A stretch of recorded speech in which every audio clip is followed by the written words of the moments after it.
Bismillahirrahmanirrahim. Assalamualaikum warahmatullahi wabarakatuh.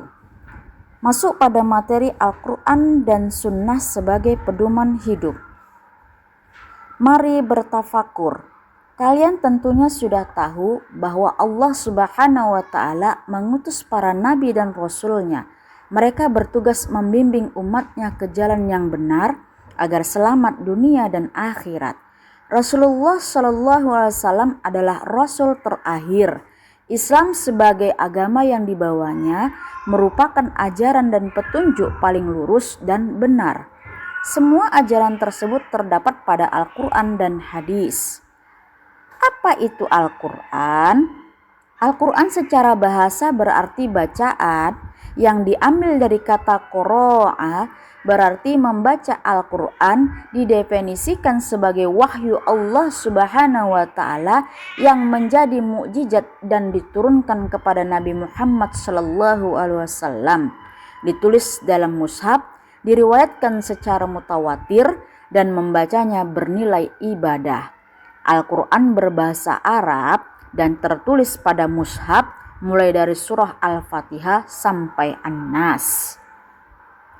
Dalil tentang Al-Quran terdapat di Quran surah An-Nahl ayat 64 yang berbunyi, Bismillahirrahmanirrahim, wa ma anzalna 'alaikal kitaba illa litubayyina lakumul ladzi ikhtalafu fihi wa hudaw wa rahmatal liqaumi yu'minun, yang artinya, dan kami tidak menurunkan kepadamu Alkitab atau Al-Quran ini melainkan agar kamu tidak menjelaskan kepada mereka apa yang mereka perselisihkan itu, dan menjadi petunjuk dan rahmat bagi kaum yang beriman.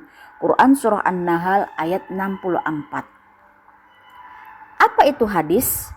Hadis adalah sumber hukum yang kedua setelah Al-Quran.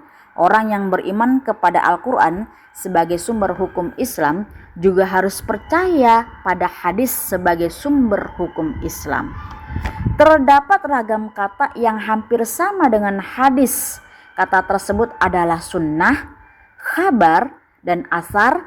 Namun keempat kata ini memiliki perbedaan sebagai berikut. Ragam kata yang hampir sama dengan hadis.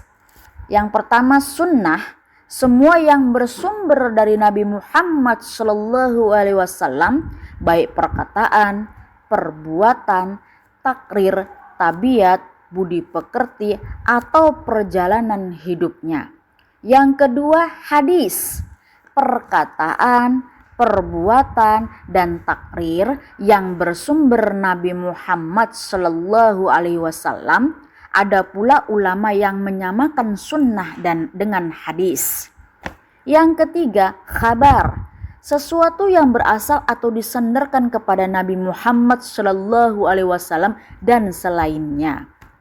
Yang terakhir, athar, sesuatu yang disandarkan kepada sahabat dan tabi'in. Fungsi hadis. Secara garis besar, terdapat 4 fungsi hadis terhadap Al-Quran sebagai berikut. Yang pertama, bayan al-takrir. Bayan al-takrir disebut juga dengan bayan al-ta'kid dan bayan al-isbat. Bayan al-takrir adalah menetapkan dan memperkuat apa yang telah diterangkan di dalam Al-Quran. Fungsi hadis ini memperkokoh isi kandungan Al-Quran. Yang kedua, bayan al-tafsir. Bayan al-tafsir adalah penjelasan terhadap ayat-ayat yang memerlukan perincian atau penjelasan lebih lanjut, seperti pada ayat-ayat mujmal atau umum atau global. Mutlak tidak mempunyai batasan dan am atau umum, sehingga fungsi hadis ini adalah memberikan perincian atau tafsir dan penafsiran terhadap ayat-ayat yang masih mutlak dan memberikan takhsis atau pengkhususan terhadap ayat-ayat yang masih umum. Yang selanjutnya bayan al-tashri.